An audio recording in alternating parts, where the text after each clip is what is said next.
Richard Usher, proprietor of the Blyton Park Driving Centre. How long has the centre been running now?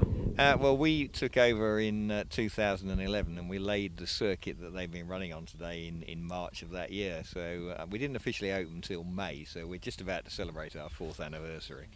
And how did it all come about? Well, I just had this idea that I wanted to build a circuit for people like me, because I've been massively sort of car and motorsport enthused throughout my life, but I have no sort of illusions as to my level of skill. So I wanted to try and build a circuit that wasn't perhaps as intimidating as most of the other circuits are when you get right to the limit. So if Blyton's got a USP, it's the fact that it was laid with considerable care. It's quite a tricky and fast little circuit, but there's not a huge amount to hit if you get it wrong. And how many days are you open every day? Yeah, we did about 320 days last year, so yeah, there's usually something going on. I mean, our weekends are now booked out sort of a year in advance, and weekdays, you know, we have quite a number of events on, but if we haven't got events such as this little test today, then we just have sort of general testing. We do quite a lot with the motoring magazines in the UK, particularly Evo and Auto Express tend to use this as their test circuit. So yeah, you'll find if you Google Blyton Park and look on YouTube, there are now pages and pages and pages of videos that have been shot here. What about noise restrictions?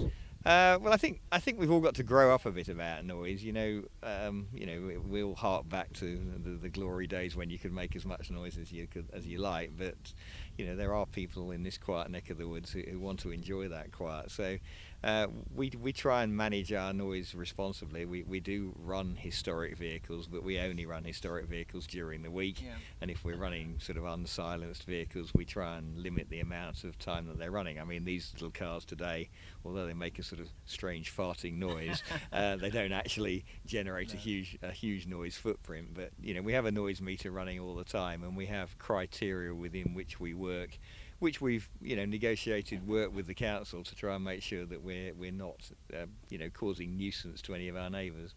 And what about plans for the future? Any new plans? Yeah, the basic plan really is just to go on doing what we're doing, which is to sort of provide a fairly intimate little venue. I mean, today is a very good example where we don't have many days here where we have more than sort of 30 or 40 cars present, and very often we have less than 10, and particularly in the week. And people seem to like the fact that they can come, and these guys today have tinkered around and they've talked cars all day, and occasionally they've ventured out on the circuit, and that seems to be something that everybody, particularly the sort of people with expensive historic cars, actually rather appreciate. So we're lucky that we had an ERA, one of the last ERA here only last week, and we do get a lot of very valuable machinery from all over the world.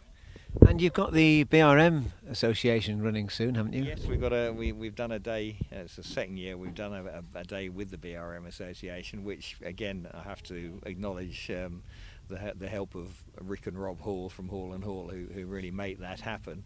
And it's again a great honour to have 15 or so BRMs, including the V16 coming up from the National Motor Museum to run around our little track. But it's nice that it's in Lincolnshire, which is obviously where they were built. So, yeah. Well, thank you very much for the interview, Richard, and thank you very much. Yeah, it's very good to meet you, and I hope you'll come again soon. Thank you.